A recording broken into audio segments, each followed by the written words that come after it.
guys, welcome back to another episode of Rock Talk. I have my two co-hosts with me tonight. We have David Leaton and Courtney King. So I'm going to go ahead and get them on here in just 1 second. Today's show is going to be about different different equipment we have in our shops. And so let's bring them on and hear about some of what they have. Hi, Dave. Hi, Courtney. Hey. Hello. So I know that both of you guys have been doing Lapidary for quite a while. Dave, not as long. I think you've been at it, 3 years now? A little over 3 years, all in all. Why did my TV come on? Shut that off. Okay. There we go. And Courtney, how about you? I've been about 6 years now. Okay, so we're neck and Into neck. it, into rocks much longer than that, but actually cutting and about 6 years. Right. Yeah, absolutely. How long have you been into rocks? Forever. Since I was like 7. Yeah. As a little girl. Nice. Walking on my mom used to just give me a hard time because I would always pick up whatever the shiny rocks I would find. Didn't matter where I was. If I found something pretty, it was going in my pocket. That's right. I bet, Dave, the same for you when you were a kid, huh? I was a typical boy, and I grew up in one of those families where, if you did something wrong, somebody grabbed you by the arm and they give you a good swat. Mom learned really fast to check the back pockets for rocks before she did that. Ow. And I'm a fisherman as well, but, I'm the one, grandma, grandpa, dad, they're out fishing, trying to catch something. I'm throwing the rocks in the water. Yep. Skipping rocks. Are you Typical good kid. at that? Yep. Loved rocks. Oh, yeah. Well, like one of my earliest memories of rock stuff is my mom was a manager of Walden Books, and the store next door was like a rock shop, and I would go in there and sit for hours. Like the lady finally had to kick me out one day because I would just go in there and spend all my time learning and picking her brain. I think I annoyed her so much, but I still love her to this day for that experience. Yeah. Absolutely. So what have you guys been up to this week? Anything new in the rock world? Not in the rock world. And the No. rest of my world has been crazy, but the rock world is steady. Steady like a rock. Yeah, exactly. Well, and sadly, like most everybody else, I think we all work full-time jobs or, close to it and have family and stuff going on. So some weeks, it's really sad. I don't even get to come out and turn a cab some weeks. Right. I have been slabbing. Matter of fact, I just had to run out and shut my saw off. I heard a loud sound and a slab fell in half, so I got to reset it. But that's what I've been doing pretty much as soon as I get home. I'm just slabbing because I don't have time to come out and actually do any cabbing, and I can do the slabbing while I'm doing other stuff. And but some interesting materials. It's always so much fun to slab up rocks and see what each slice is going to reveal. Right. That is. Oh yeah. Yeah, it's like treasure hunting. It is. I love to see what's living inside. I always say, look at this. It looks, like nothing on the outside. Let's see what lives inside the rock. It's amazing. And that's an expensive desire because every single rock I find, I have to know what it looks like inside. The bigger the rock, the more necessary a bigger saw. Right. Yes, exactly. Oh, goodness. So we do have a couple videos of some of the equipment that each of us have. I know that Courtney's video wasn't able to be uploaded today, so unfortunately we won't get to visually see it, but she will walk us through what she has and uses, and we're just going to talk about our equipment and what we like about it, and maybe give some advice for the newbies out there. Just your opinions. That's really what people care about hearing.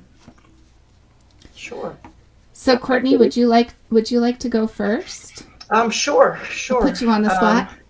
Yeah, thanks. Appreciate that. So I use a Cab King 6-inch cab machine to cut my cabs. I prefer the 6-inch like we talked about last week, um, because I can get those nice curves on some of my cabs, where the bigger wheels, I can't get that nice curve for some of the cab forms that I cut. I don't have a standard setup. I find that for me, a different wheel setup than what came with it works better for me, but that was just trial and error, trying different wheels, different grits to find what was comfortable for me. I use Diamond Pacific wheels almost exclusively. I use one hard wheel, and then the rest are all soft wheels. So I go 100 on the hard, and then it's 280, 400, 600, 1200, 3000, and 14,000 down Perfect. for the 6 wheels, and that's what works for me.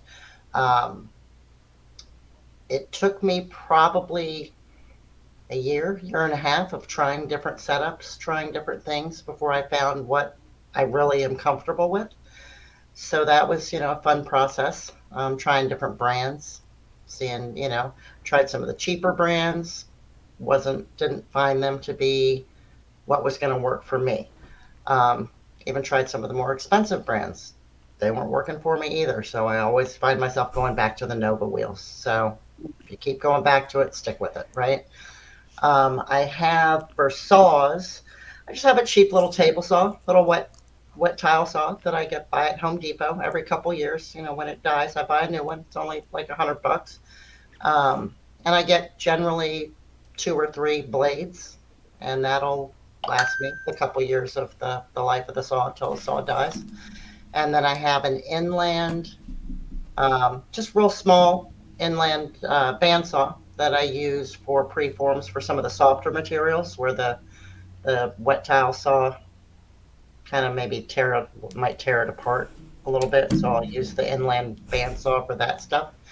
And then I've got a 14-inch Highland Park slab saw, and it's the table, not the freestanding. Um, and that seems to work out pretty nicely. I turned a storage room into a saw room down here. So it's kind of nice. I can, have slabs being cut while I'm cutting cabs, and I can just go back and forth. So that's nice. And then I also have a Dremel station for drilling holes, doing any kind of carving or anything like that I might need to do. So, and I started with the Dremel, so it's nice to kind of keep up with my Dremel work every now and again, lest I forget. So, Mhm. and the rest of it is kind of, I've got my little tables. I've got a shipping table. I've got my computer where I do my computer work. I've got my little picture area. I've just kind of got a little bit of everything spread out all over the place. I've got a table for miscellaneous rocks that still need to be organized. So it's a mess, but it's my That mess. It that's a works. fun part, right? Fun part is organizing and going through and I mean, okay, for sometimes me it is. if you're in the mood for that, yeah. No, the fun part for me is the cutting. Like if someone else Right. could do all that part and I could just cut, I'd be good. You be in heaven. Yeah, I'll come yeah. over. There you go. There you go. Right? We need to live closer together. I do have a girl that comes over and she maintains my website for me and does some of the invoicing and shipping and that kind of stuff, which has really freed me up to be able to cut more. So that's Wow, nice. that's really nice. Yeah, I I just brought her on recently, like 3, 4 months ago, and it's really made a huge difference in my time. I bet, yeah, because packaging, shipping, taking It invoices, all takes the so parts that much goes with time. selling is so very time consuming. Right, Absolutely. right, right. And then as far as the machine, I use the Cab King. I learned on a Genie, and while I like the Genies, I prefer my Cab King because it's the fresh water all the time. You're not regurgitating the dirty water. You know what I Right. mean? That I Yeah, I can find never get to be, past that. yeah, yeah. I I don't like the mean, recirculators. yeah, I don't either. And some people love them, but for me, I would Fresh rather, water. have fresh water all the Right. time. Right. So that's a big thing for me. Well, I've got a question for you, Courtney, on your bandsaw. Yeah. What do you find is different for you using the bandsaw versus your other equipment? What is it, something that you specialize in with the bandsaw, or is it just particular things?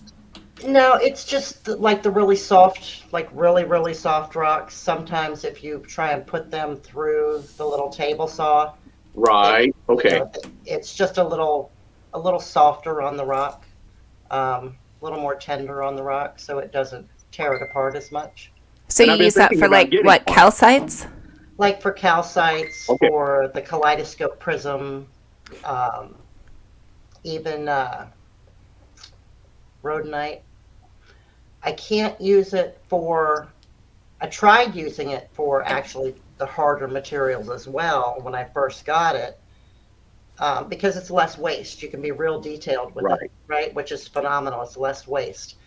But the blades wear out so fast and it takes so long to cut through the harder rocks that I went back to the tile saw for the harder materials.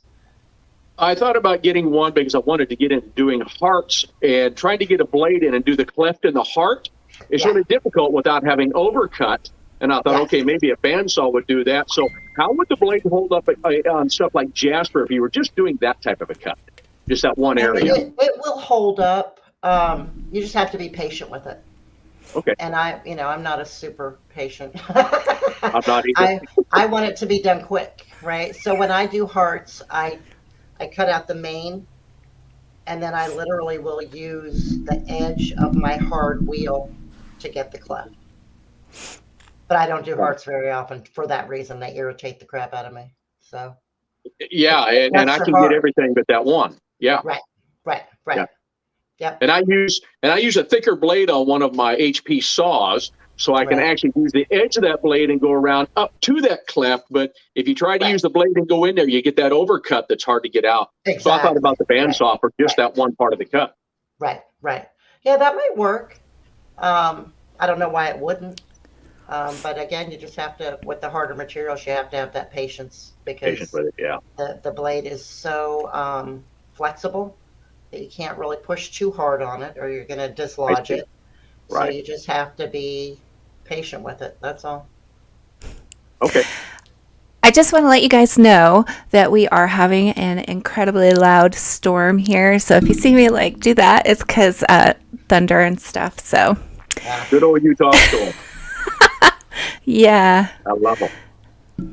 Oh, it's so refreshing right now out in the desert. So this what did you call, Courtney? What was it that you called that the fluorite, the multicolored fluorite that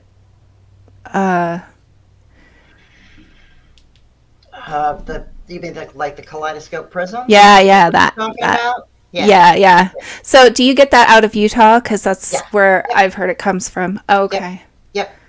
As far as I know, that's the only place it came from, and I believe, unless they found more of it, it was mined out It was at one okay. point. Yeah. Because I've been looking and I can't seem to find rough. So I've that got so much of it because I hoard it. You know, I hoard everything. So send me your address. I'll hook you up. I got you. I want to see a picture of what the what it looks like in the rough, so that when I'm looking at all these estate sales here in Utah, I can see if I can find What to some. look for. But yeah, Sure, hook sure. I me can up, send you a girl. couple pictures. Absolutely.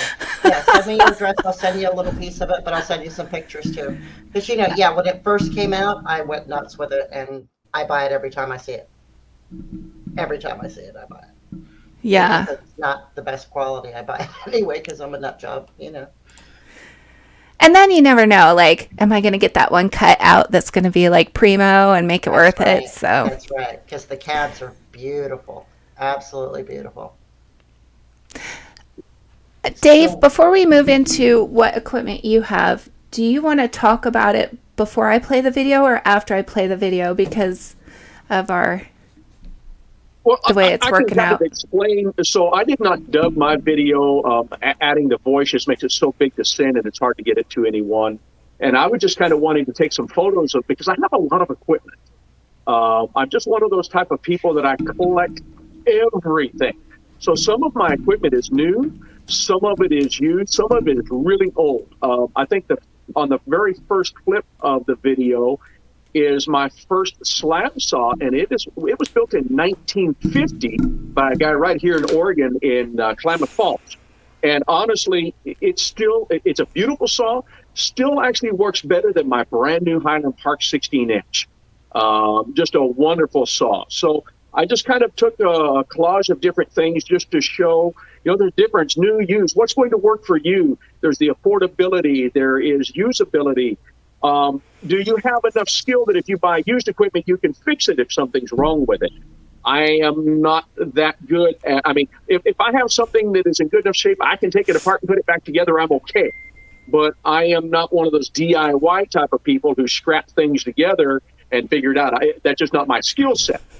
And so you just have to kind of decide. So I use a lot of equipment that works well for me, even though a lot of it may be old, a couple of pieces from 1981, 82, stuff like that. So as we go, if you want to pause it and say, hey, what's this? What about it? That's great with me, however you want to do it. Oh, okay. That sounds great. So let's go ahead and get that going. And then it's a little bit less than 2 minutes, I think. And then you can come back and we can ask questions. So I'm going to go ahead and take us off the screen real quick. And then take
All right. Well, that was a lot of stuff in a very small place.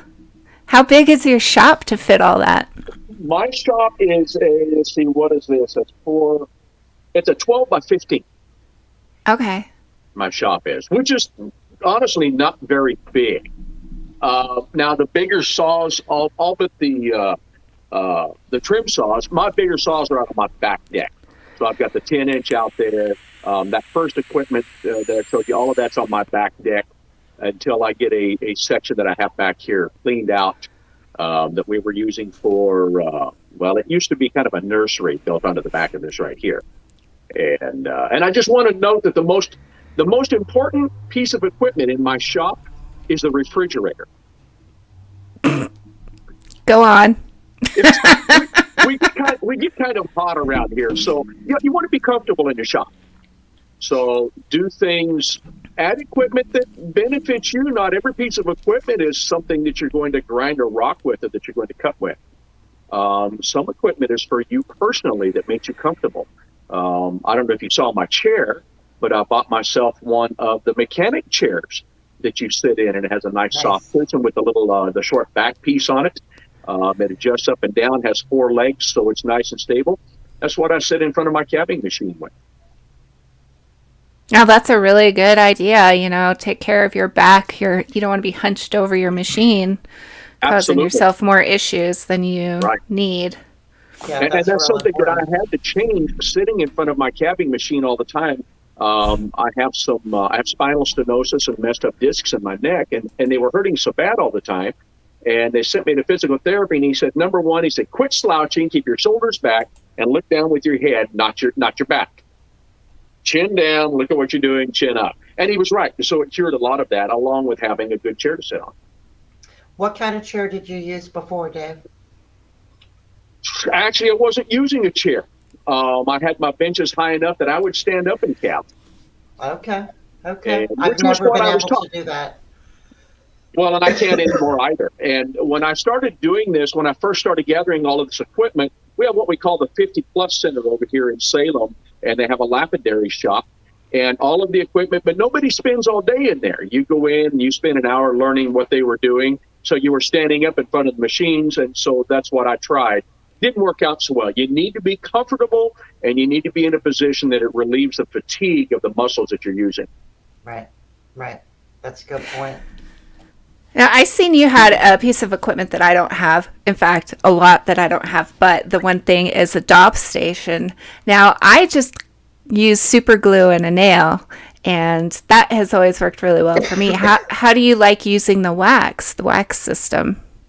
I have the DOP station, and it has its place for some things, but honestly, and especially if I'm doing really, really big cabs. So big cabs, I can DOP those, and I can use a lot of wax because I can spread that out and give a lot of support on the back of that cab, like when I make pop sockets. But I have also now graduated, and you saw a lot of cabs sitting on the bench there in front of it that have screws sticking up off of them. I bought me one of the Highland Park DOP kits, and I now do the same thing. I have a handle. You glue the screw to your cab, and you slide it in the handle, and you use it where you're at right there. And so it kind of depends on what I'm doing, but there are some things that the DOP sometimes is more beneficial to, especially a softer stone. So some stone, the super glue, you either have to soak it off and it might damage the stone. You have to heat it. The stone may not take, or it might be soft enough that if you have super glue and it's holding it really tightly, if you make a mistake, it could pull the back of that cab out and ruin that stone. Yeah, with the super glue, for me, I just pop it in the freezer, and then 10 minutes, just breaks right off and is nice and clean. And then if I need to sand it on the... You're looking at me confused. Did I? It can't be that easy. It is. It is. It really is. DOP, right? Yeah. I do No. that with the wax too. Same thing with the wax. You freeze it? Yeah. Yeah, my Okay. wax I freeze. Absolutely. Yeah, I did not know you could do that with the same super thing glue. super glue. That's great. Yeah. Yeah. Now what? Well, when good. you- I'm glad I taught someone something today. when you do use the wax, Dave, what color wax do you use? I'm using the green. Are you? I don't like the Yeah. green. I've never liked the green. I probably. My dad gave me the green. The original DOP that I ever had was stuff that he passed along, and I think sometimes we just don't think we can use something else. The guy, when I took my lapidary class, the guy that was teaching it, now I already had my machine and I had already started cabbing and I was doing okay, but I took a class because there were some things that I wasn't sure I was doing right?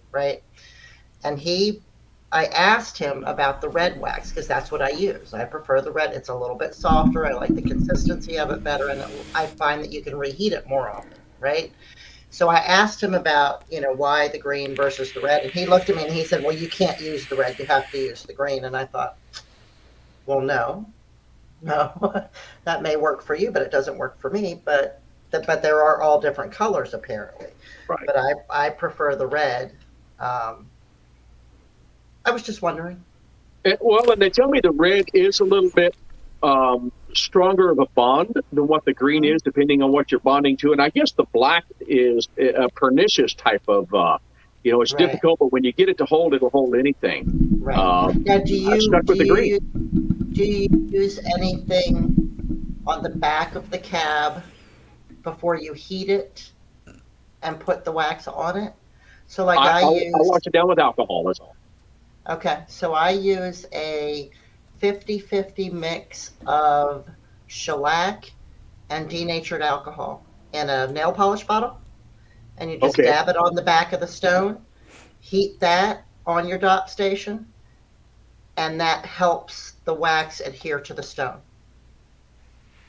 Okay, now, and I have a bottle of shellac in here that once in a while I'll mix with some acetone or some denatured alcohol that I can add back into my dot pot with my wax when it starts to get a little weak. Right, So I may try that. Absolutely. Yeah, try that. It does wonders. I used to have all kinds of problems with the stones popping off the dop stick, and it was driving me crazy. And that was something that I did learn in the lapidary class. And I have not had that. I mean, I still may have the problem once in a blue moon, but for the most part, they stay on the dop sticks now. And I've known guys who would put masking tape on the back of their cab and use that as the base for the dop. And that's what worked for them. Okay. I tried it. Wasn't so great for me, but I've seen other guys use that. Right. That's interesting. Huh. There has to be a million ways out there, right? Absolutely. Yeah, absolutely. And it's no different than anything else, right? It's find what works for you and keep doing it. Exactly. Yeah. Yeah. Absolutely. Bill had a question. He wants to know what's the best saw for cutting quartz. What do you guys say? I don't know if there's a best saw for cutting a material like quartz. I mean, it's going to be a Mohs hardness 7, which covers jasper, chert. Your basic agate, which is a quartz also. It's more about the blade that you're going to use than what it is the saw. If you have a saw that runs well, it's running the right RPM. I don't know that one is any better than the other for the material. Yeah, as far as the blade goes, I think it's just the thickness of the blade, and the skinnier the blade, the thinner the slabs can be. And I just have my tile saw, so I run. You'll see in my video that I have uploaded here. It's a thicker blade, so it cuts out more material. So that's something to think about too. Right. Well, really, when it comes to cutting, other than the blade itself, is the size of the material you're cutting. Is your saw the right size for what you're doing? In other words, it has to be proportionate to the size of the material that you're trying to cut. One of the really hard things to do, and I see people do it, and I've done it myself, don't care for it, and that's trying to cut a piece of agate or something out on my trim saw, and those blades really weren't made for that. Right.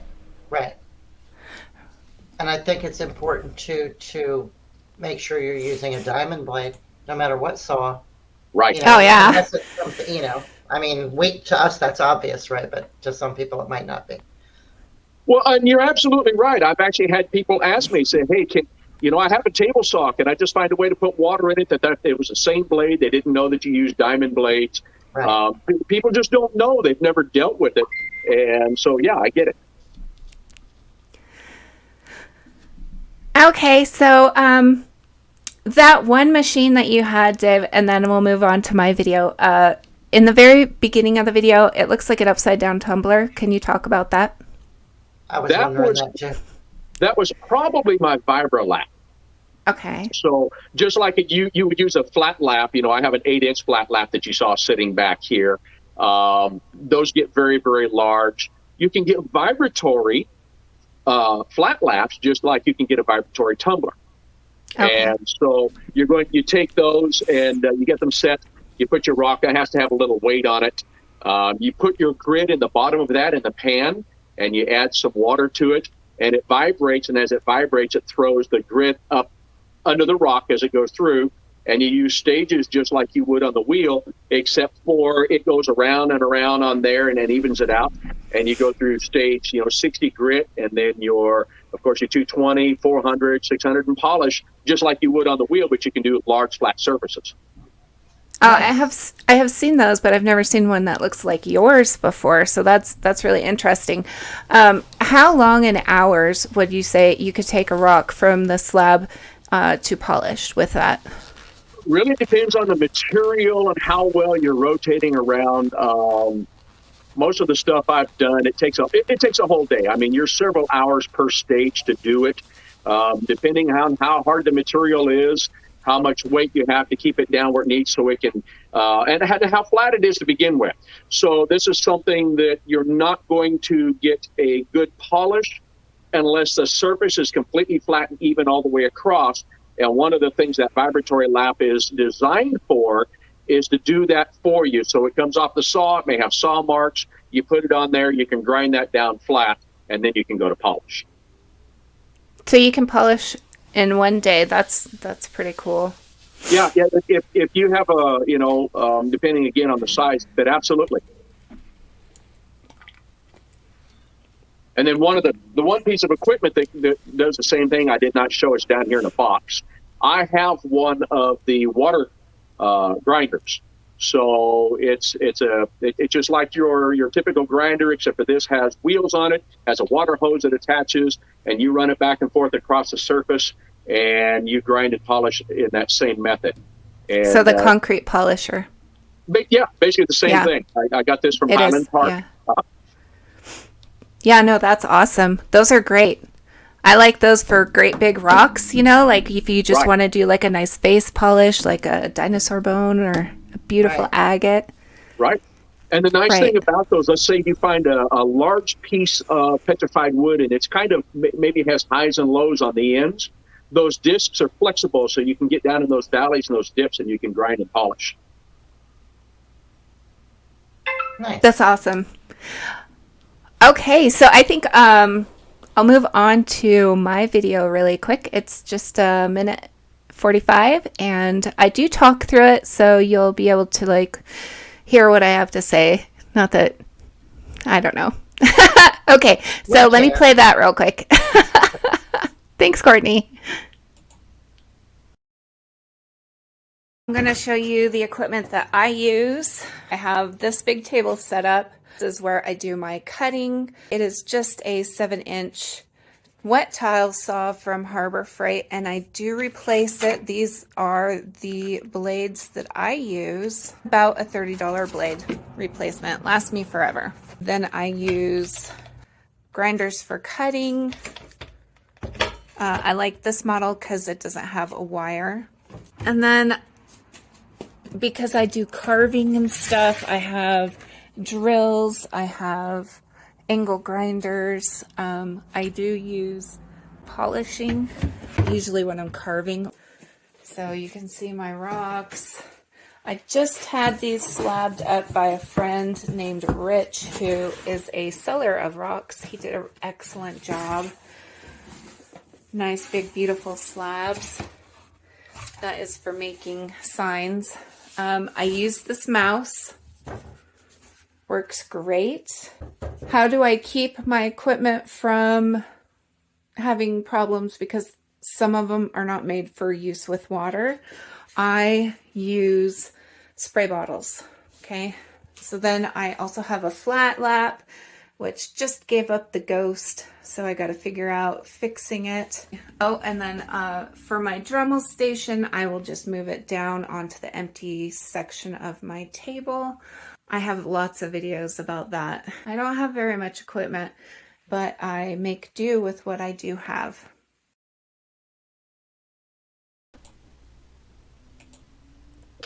Not too shabby. No.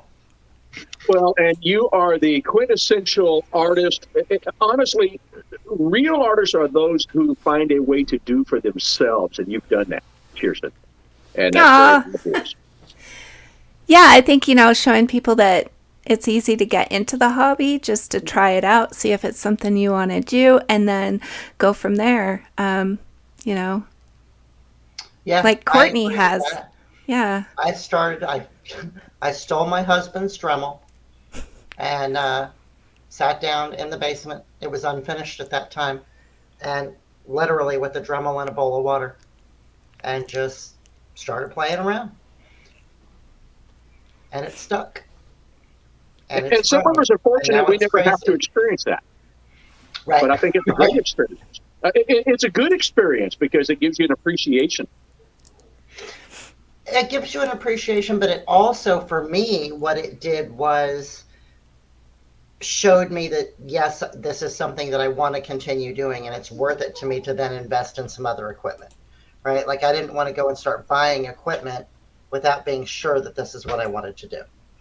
So that Dremel we had sitting in the garage that never got used There helped you me go. make the Right. decision that this is the direction that I wanted to go, and it's just grown from there. So thanks, husband. Appreciate you. Well, and Kirsten, you have a lot of what I call DIY or make it work type of equipment, and which is great. I'm kind of like Courtney, though. I don't have a lot of patience for things that if I can't get it to work just the way I want it right away, I'm discouraged. I need to move on to something else because I move 100 miles an hour around my shop for that very reason. Right. And so those things kind of, and you need to decide what kind of a person you are, which is going to work.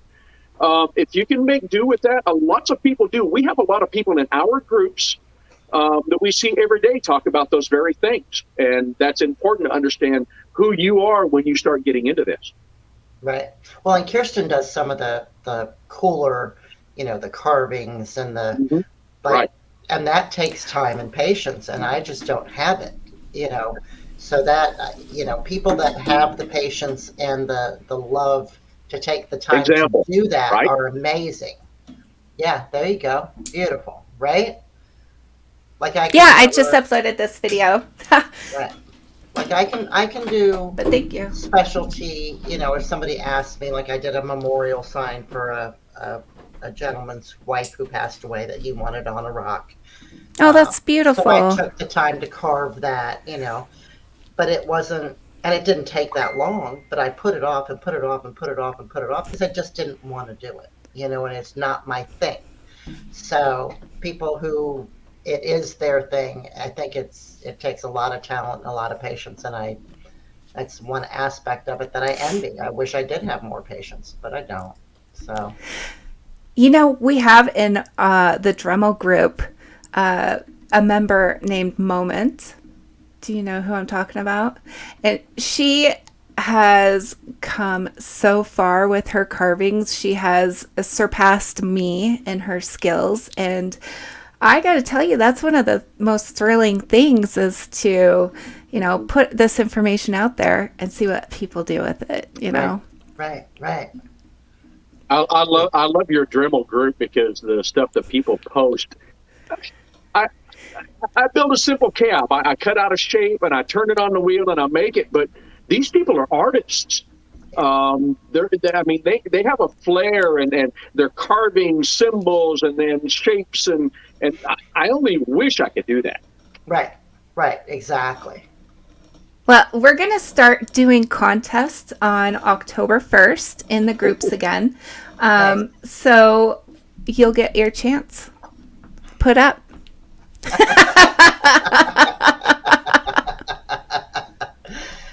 Well, I might Yeah, have I to thought get in about on that. that.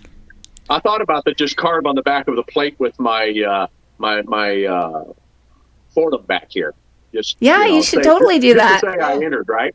right, Yeah. right, right. I have two pieces of quartz just found out in the yard type of thing that a friend of mine gave me and my father gave me, and they both asked me to carve them something. And I have not. It's been probably 2 years because I don't want to. Um, but maybe I'll make a point to start working on those since there's going to be contests involved. Maybe I'll use that as my motivation. Yes, motivation. It's good to have. Yeah, yeah, I yeah.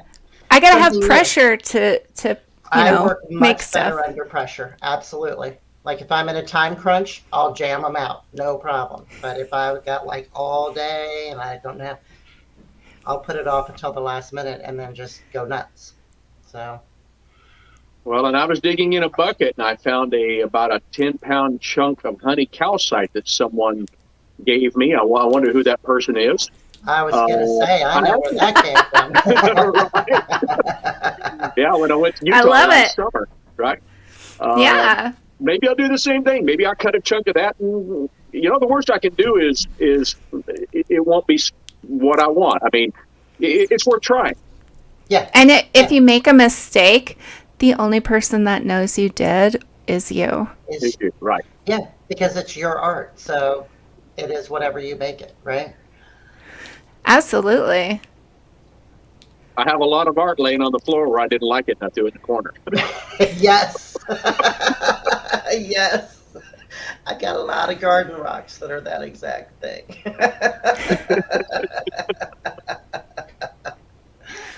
It's all in Too fun. funny. It really is. It's all in fun. Yeah, yeah. Yeah, so I went and had about 200 pounds slabbed up. I'm still waiting on the next batch to come in. But I am going to be taking commissions for signs. So if that's something that anybody is interested in, you can contact me. Nice. All my information, all of our information is in the video description. So just click on the title and drop down menu. And then you can see links to our different groups, links to our businesses, and links to important things. There is one thing I want to show. Hopefully I uploaded it. Oh dear.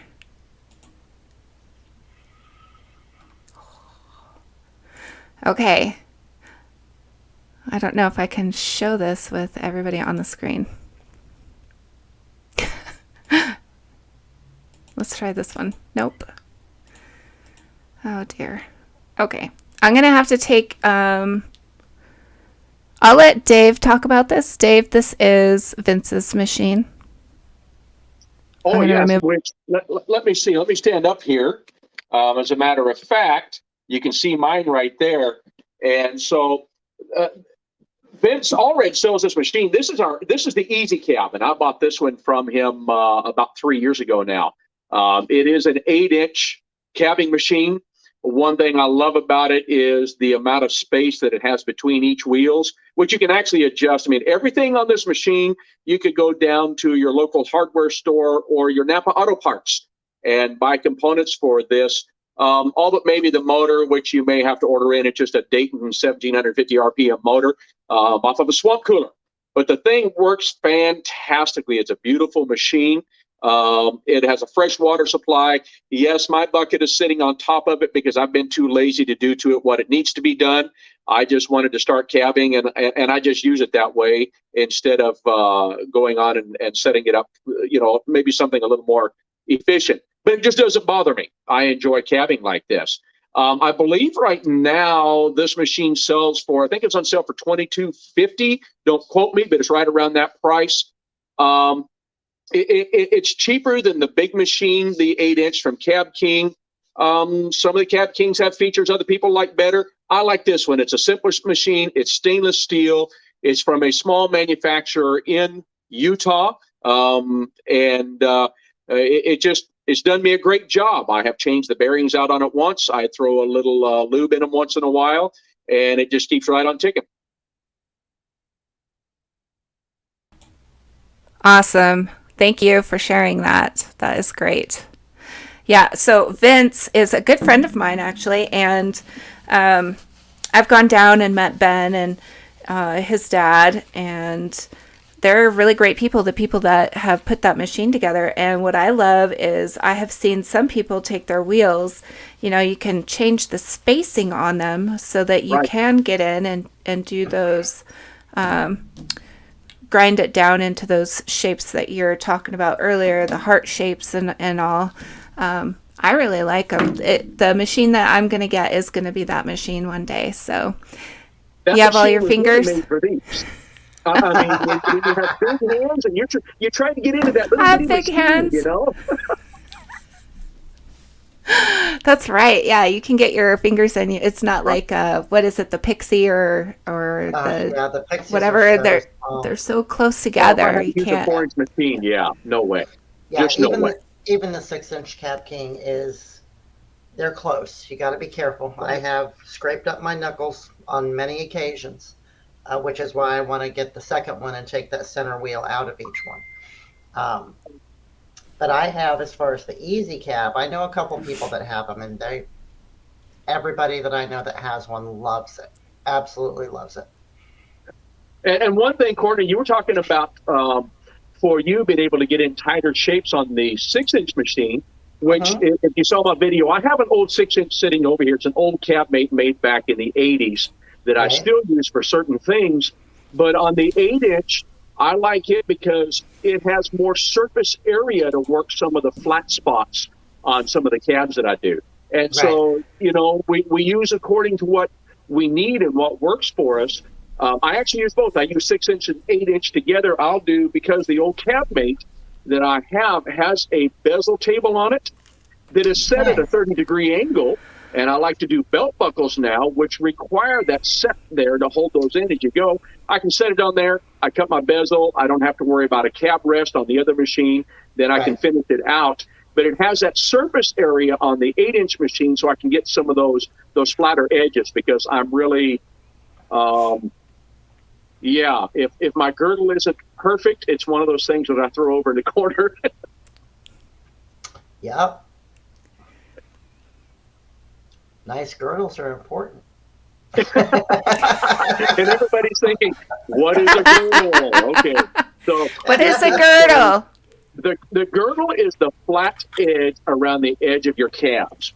I got one sitting here, so you can see this right here. So that flat edge, about half of that will come up and will turn into a dome across the top of this cab.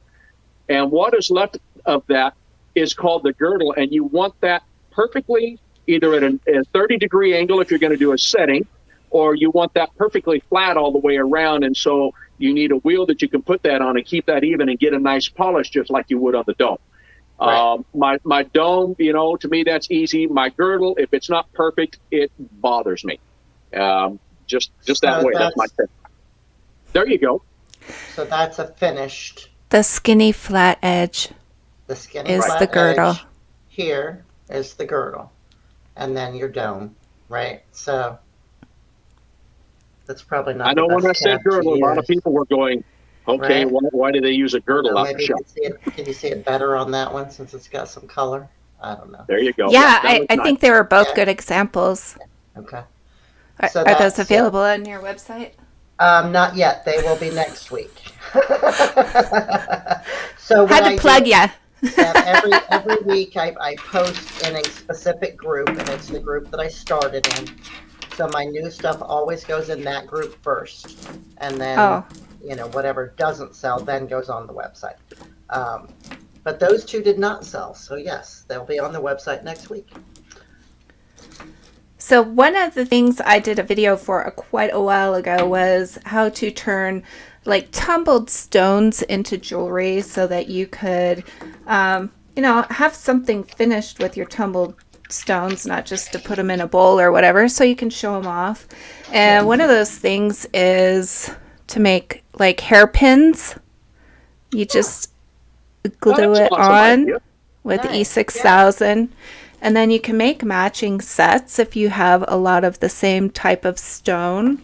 Or you can even use up to a big size piece of rock like this. Right.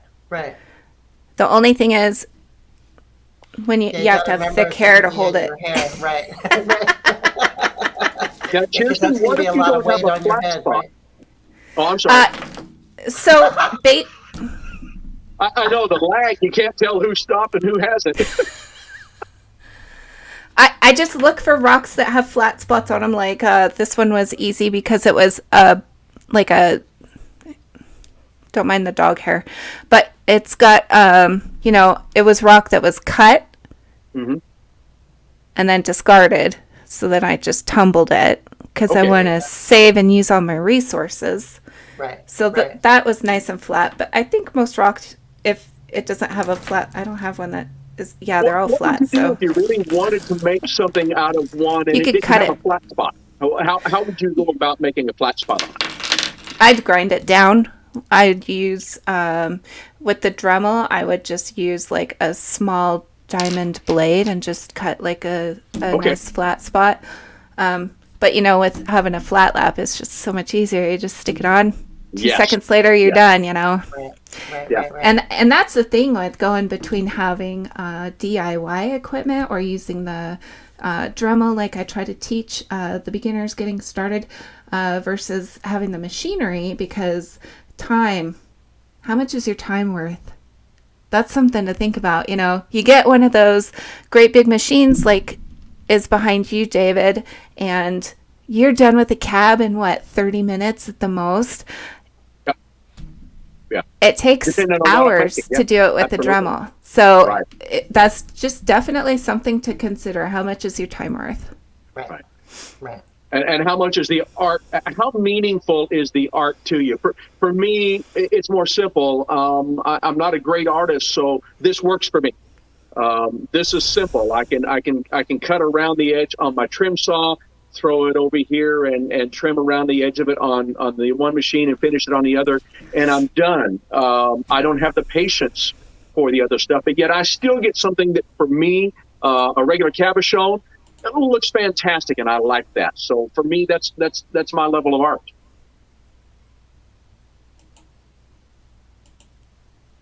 Well, I like that. And you do some incredible artwork on your machines, because I really love to see when you post all your beautiful pop sockets and belt buckles. And what are you going to be making for Christmas for me this year? Oh man, even my wife hasn't broached that subject yet. I'm getting it out early. Yeah. We may have to look at something special this year. I've got some of this howardite sitting here. Maybe we'll look at a piece of howardite. Woo! And do you know what howardite is? I have no idea what howardite is. Howardite is It sounds Let me familiar. grab a slab. Do it. It's very, very pretty. It cuts some beautiful, beautiful calves. It is incredible material. It's also very, very expensive material. Is it a local material to you, David? It comes out of Nevada. Yeah. And let's see if I can get up where you can see the patterns in this. It looks like petrified wood. A little bit. Yeah, it does a little bit. The way the grain kind of goes. Yeah. But it makes some really beautiful That's really stuff. pretty. It is a material that it is very unique in its look, and I believe it comes out of Nevada, but there's only one mine that it comes out of, which the owner of the mine, he was here at a local show, offered to sell me the mine. I'm just not independently wealthy enough to. Wow. Yeah, they're looking to sell the mine, and I love the howardite. I bought 2 really nice slabs from him, but at $50 to $100 a slab, you don't own very many of them. Right. Yeah, they're not Yeah. cheap. No. What is the mineral composition of it for it to be worth that much? I mean, I get that it can only be found in one place, but there has to be something that's spectacular about it. I don't Just exactly pretty. remember the mineral composition. Yeah, do you? Me? Yeah. Oh, no. I have no I don't idea. remember either. I had a couple of slabs of it, and I cut it, and they sold like hotcakes. Right. But Yeah. I don't know, what the composition is. I have no idea. But yeah, it's just unique. It's one of those things that you don't see it very often. It's Right. fairly rare, and that just makes it worth more, I guess. And Yeah. some people confuse it with what's called snakeskin agate. It really is not snakeskin. Snakeskin is more the red, and it does not have the separated foils inside the silica. And this does, and that's what makes it very, very unique. And it fades from that red into the kind of the tans and into the orange, and it is just phenomenal when it's cabbed. Cool. I can't wait. Yeah, me either. So you're locked in now, Dave. Like, Yeah, I you're a opened my You mouth can't get out. Danny. We have witnesses. You might as well just write Kirsten on that slab and set it aside. One of these days, I'm actually going to cap some of the local material where Kirsten is at. And she sent me this year, I have some Tiffany over in some jars. But now, and that's where you're talking about the calcite and all the carving and everything. I typically carve hard materials. I'm a jasper, chert, agate type of a person. And I really want to cap, there's some beautiful stone in those jars that I have, that Tiffany that's in there. But I'm afraid to, I mean, it's like opal. I'm afraid to try to work it in case I make a mistake, because then it's gone. I mean, it's very, very expensive material. They are small pieces because of that. And if you ruin it, it's just done for. You just have to have a light hand. Yeah. You saw my hand. Like a feather. You're a feather. Right. Well, Yeah, that was the thing that was hard for me to overcome on the capping machines. And honestly, the smaller machine, I had even more problem on the 6-inch, because it's like, I'm bigger than the machine, and my hands are so big. I'm a trucker, and so you work with your hands all day and trying to learn to be light on your wheels. And if you don't, of course, you'll burn up the diamond on your wheel if you don't have a light hand, as well as ruining your stone if you're not careful. So I've had to work on that for 3 years. Wow. Well, you've done good. You've worked through it, because your stuff is turning out amazing. Yeah, some of that stuff you post it's beautiful. You do a wonderful job with it. Well, thank you. Doesn't always look so good to me, but then I'm that guy. Yeah. Right. I think we're all our worst critics. I've got the Tupperware. Actually, I've got two. I've got one under here and one over there that are just need more work or giveaway or whatever, because they're just not good enough in my Grind opinion, it into something else. Right. Yeah. Right. Absolutely. Yeah. Yep. I've got a friend that she comes over about twice a year, and she always takes all of that stuff. She's like, "Oh, I'm going to do this with it, or I'll do that." Go ahead, take it. Just take it, because I'll probably never get back to working on it, because it just pissed me off because it didn't turn out how I wanted to. So Yes. whatever. Just make it go away, please. I just throw all those in the tumbler and I forget about it. Right. And then they come out and I'm like, oh, you actually are pretty.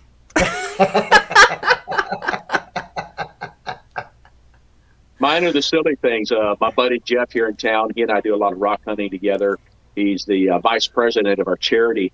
And he'll look at one and he said, "What do you mean it's no good?" I said, "Well, there's a little bitty dinky facet in the top, and if you look, you can see 2 very small scratches." He's like, "What's wrong with you?" But I can't handle it. If I see a scratch anywhere in that surface, that stone has to be redone, and or it might just make me discouraged. I'll throw it in the corner. And again, I'm like Courtney. I might get back to it someday. Right. Someday. Yep. Yeah. Oh, you guys, thank you so much for joining me today and coming on this show and talking about all the equipment that you guys have. I'm just so excited to see what everybody's going to make for the upcoming holiday season. And on our Dremel Lapidary group that we have on Facebook, I will be starting a new challenge on October 1st. Courtney and Dave, I'll let you have a minute to just tell us what you guys have going on in your businesses and the charity. Go ahead, Courtney. I knew you were going to do that to me again. Girls rule. We're first. I don't have anything going on other than normal. I'm cutting rocks. Okay. I'm cleaning stuff. I'm being a nut job. I showed last week the 2 real special slabs. Those are on the plate for next week. They were supposed to get done this week, but I ended up going to Tennessee and picking up a car and driving back. So I lost 2 days. But yeah, I mean, it's just same old. Nothing new going on here. Dave? Well, I guess that brings it to me then. So if you go to Facebook, we are Rock Tumblers, 2 words, for, and the word for, not the number, Rock Tumblers for Autism. And so we have a charity. What we do is we raise funds and we buy Lortone rock tumblers and give to school-age kids who have autism. And I went from being a truck driver years ago, needed a change of life, and so I became a special education teacher.